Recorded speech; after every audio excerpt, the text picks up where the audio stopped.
tayo mag-discuss, bago tayo pumunta sa ating objectives sa this morning, gusto ko muna magpakilala sa inyo at mapakilala mo rin kung sino mga pumupunan natin pati yung representative ng ating voting chairman sa kasalukuyan sa Thailand.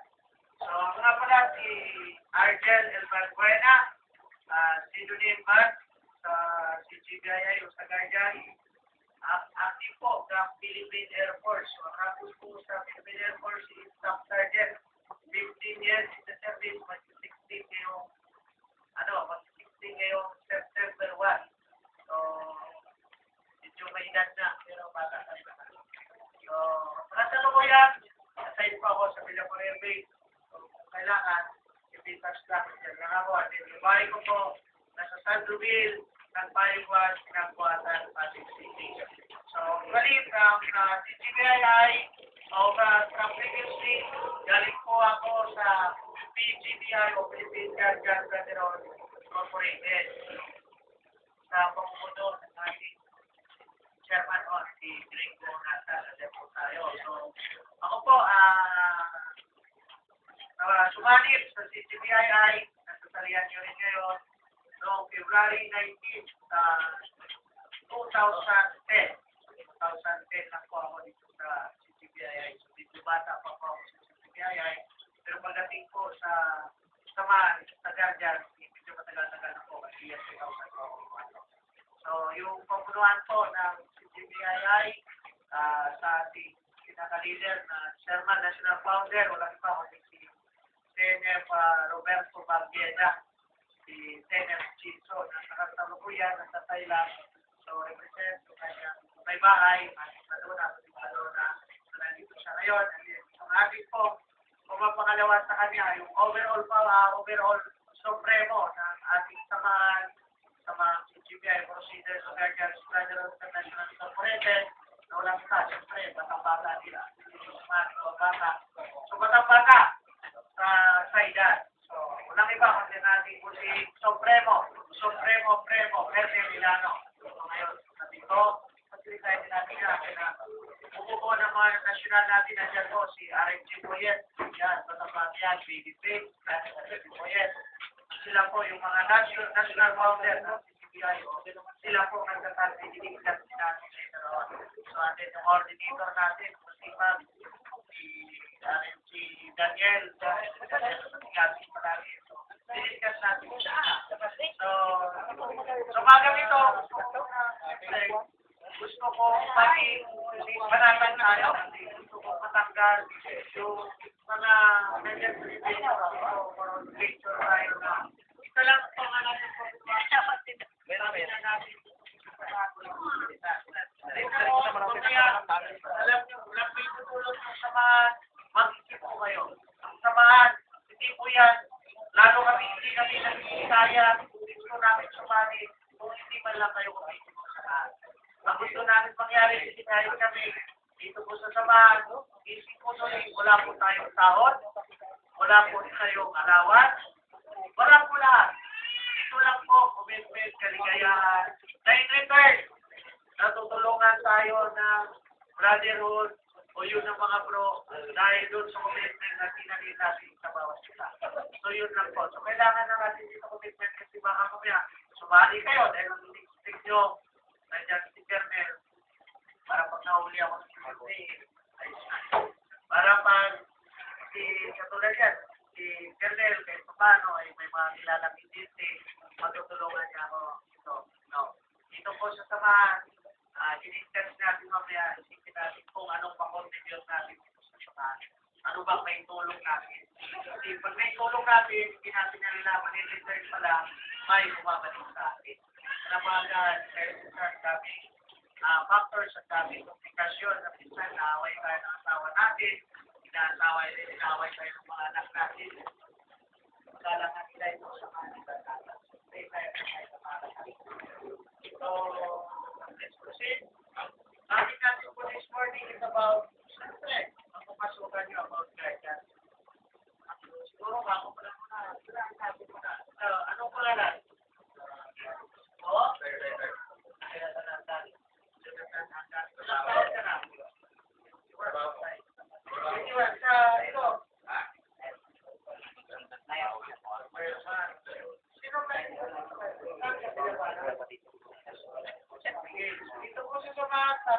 natin eh. Dito sa samahan, alas sundalo tayo. Minsan kasi nagtatampo tayo, minsan magsabihan tayo ng tao. Ati, ito, kasi impression nila yun. Sabihin niya, tulad niya bro, bro, takalin mo muna ng ikaw. Takalin natin. Kasi siyempre, alam niyo po, nagagaling sa atin kung anong impression ng tao. Makikita nila, doon ko lang sa natin, sabihin nila, ay, okay. At then, padagdagan, 21, alam nga nito, kailan ka birthday mo ng 21?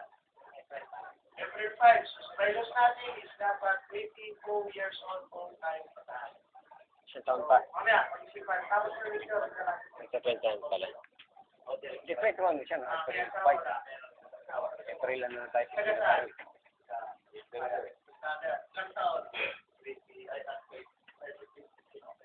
So, ito, pag nagpakilala tayo, sabihin ng pangalan, halimbawa, ako si Argel Elbarduena, 33 years old, taga ganito, kung taga saan ako, o may asawa, wala, eh, anong trabaho. So, ako po si Lito Palme, sa Buwana.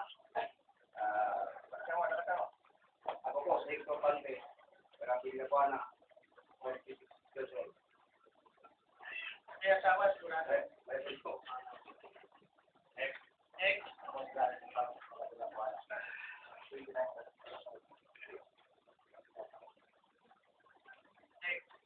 Libo, dati na yung school, natawa,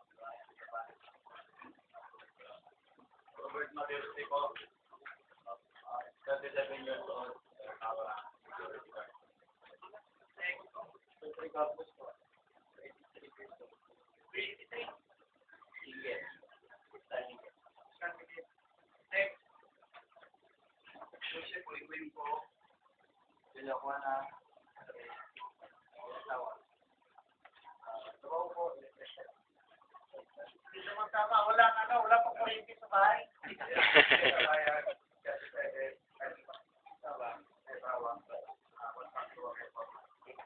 Tama, walang pundasyon din yan, kasama. Lourdes Blanco, 37 years old, kay Lalitan, si apat na anak, si asawa. Mga sarali nila ako sa 37 years old, dito sa Yang tentang Villajuana, may pamilya, faktor konkreto. Idol Solita, 32 years old, Miguel, Puerto. So, ito na. Pwede? Company, sir. Akala ko. Kailan sila po 20 years old, kawala. Single po, sa Solita. Kasi, ano, si Sol, si material sa aligas si at ano po yung security guard, ano po yung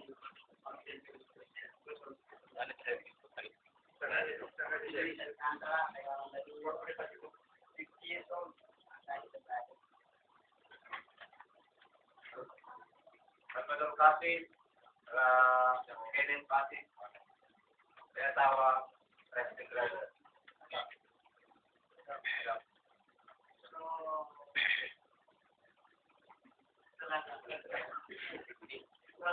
Yan. So, punta po tayo. At least, nagkakilala-kilala tayo. Ito, 21 years old. Yun nga, hindi ba sa kasi natin yung bata. Dito sa mga boy, inakala tayo ng sure na tayo dito. Sila yung mga bata. Mainit yan, puso. Ito po, isa sa mga discuss natin yan.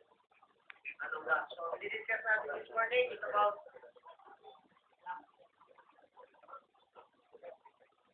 ayun, siyempre, masilitahin muna natin bago natin magpakilala.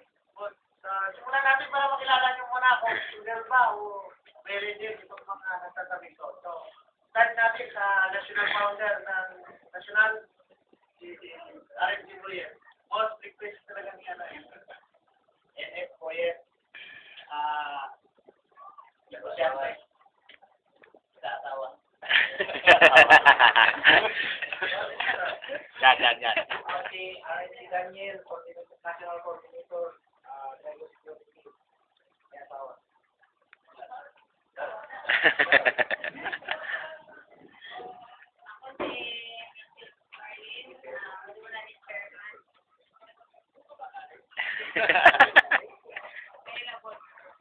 Able, but not available sa akin. Alam mo, bilang po siya.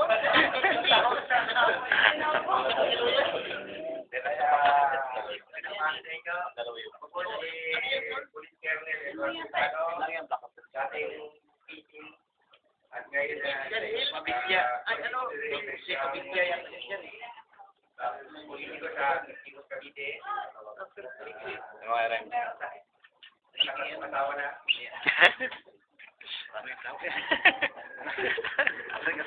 Yun lang.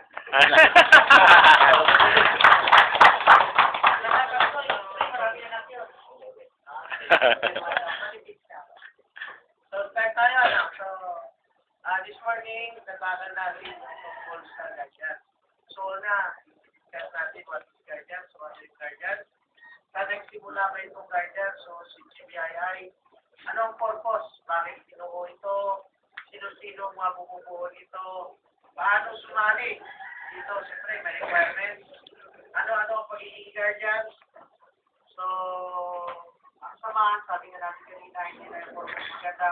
May disadvantage, automatic, advantages, rules and regulations. Then, pag nakasali na tayo, may mga self-defense na tayo, may penalty. And then, yung pinakahuli natin na itataka yung tungkol sa marking at meetings. Nalagay mamaya sa kamay nyo, pasis sa babalikan. So, sa umpisa, punta tayo sa history. Ano ba yung guardian? So, ayon dito sa history ng guardians, yung guardians pala ay nagsimula noong 1976 sa bulubundukin ng Mount Idama para mag-ilaw. So, 1976. So, that yung guardians sa pangalan ng Diablo Squad. Pag nagpasimulo nito, ang nagtatag, walang iba, kundi si Constabulary, PG siya noon, si Sergeant Liborio M. Angaw Jr. PG siya, sa isa noon sa Parang Malindanao. So, doon sa Brilliant Ideas niya, pinakita niyo, at that time, 1976, maliit pa ako noon, pero ayaw niya dito sa history, ayaw sa usapan noon, noong 1976, yung nakasagsagan ko ng away doon sa Mindanao na kahit yung Muslim po at kahit Kristiyano, mayroon po silang tinatawag ka na parang hitwaan. Kumbaga, pag Muslim ka, malayo, may discrimination yung Muslim at sa Kristiyano. Pag Muslim ka, parang hindi ka pwedeng sumali sa Kristiyano, so hindi ka ganyan dahil sa wayan. So, at that time, hindi lang yun po yung Muslim sa Kristiyano, kahit yung mga kapwa natin mga sundalo, PG, sundalo, army, sila din po doon sa Mindanao. Kung iba-iba silang detachment, sila din po nagkakagulo doon. So, maraming insurgency na hinaharap yung lipunan natin na itong si Liborio Abraham, dahil sa pangalawang pag-unawa, at ang tingin niya na gusto niya hindi lang makatulong sa gobyerno, kundi makatulong para yung banding ng bawat isa magkaroon ng napakatatas.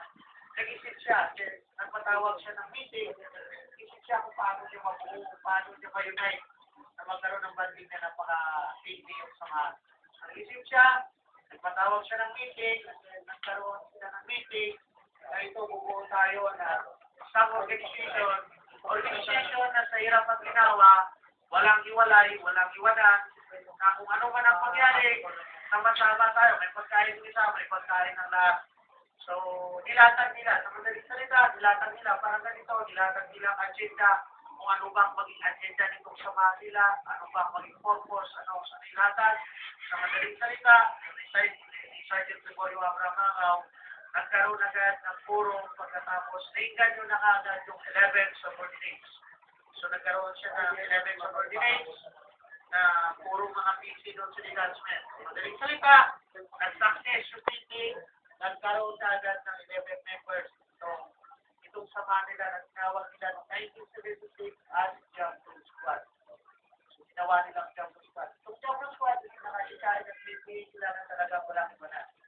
So, nung nabuo nila, na madaling salita, yung previously, nagkaroon sila ng, siyempre, mating, nila naglagay sila ng Diablo dito, and then naglagay sila pati sa kanan, sa kamay ng mga takas. madaling salita, yung 11 na subordinate na yun, hindi. Ibig sabihin sa isang team nila doon, nakita, bakit itong 11, bakit pag kumain yung isa, bakit nag-aantayan sila? Pwede naman na ubusan isa, kung may pagkain isa, talagang sinitira ng isa. Pag nandoon ang kita na spirit of camaraderie sa military, pag sinabi natin na camaraderie, parang kapatiran talagang tunay. Sa hirap at yung tinawag, pagkabati kita, ay sa pag-ihi ko, doon ka nakabukod sa akin, pag umihi ka, samahan kita. Nasabi niya sa mga tunay. So nakita ng mga samahan nila na bakit ganito kasi ang samahan nila. Ano ba ito? Ano ba kapalugod doon sa samahan nila?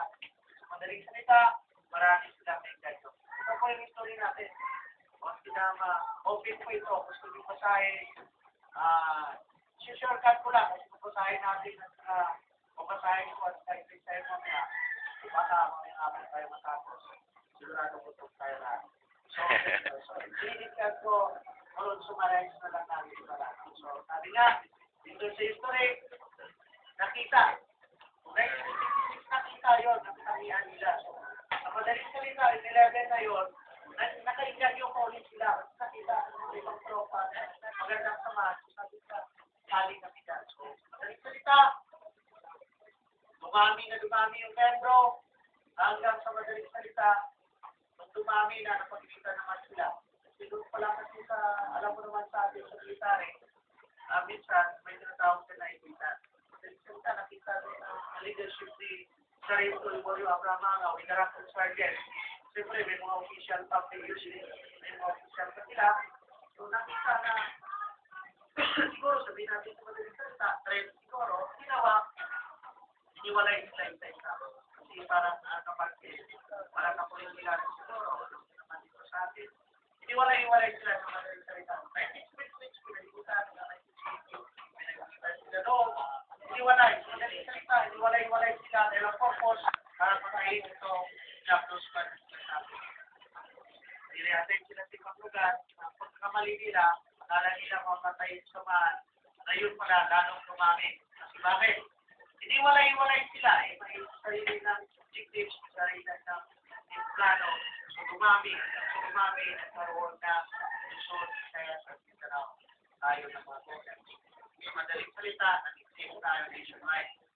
Nangyari, sila mapalis process, napansin nyo, kasi natin agad, dahil siguro kayo, sabihin natin agad, sa naman nakatatak sa isip natin, na Jablo, sinabi natin na Jablo, alam yan, iba may sungay. May sungay yan, may buntot. Sino dito ang saya? Iba pang Jablo, Yawa yun sa Bisaya, di ba? Yawa yun, may buntot yun. Sa kanas yun. Parang sa akin na tayo. So, madaling salita, hindi nag-success. So, palaylo sila. May sila nag-success sila. Yun, sila Ramos. Yun. Yung time yung 19, sobrang 19. Noong 1919 na ito na, sa madaling salita, sa sama ng isip, binuhay pa rin nila ulit, binuhay ng Abraham Mangaw. At sa pagkabuhay ng sa mga narigog natin 1919, o napangan sa mga kapatiran natin.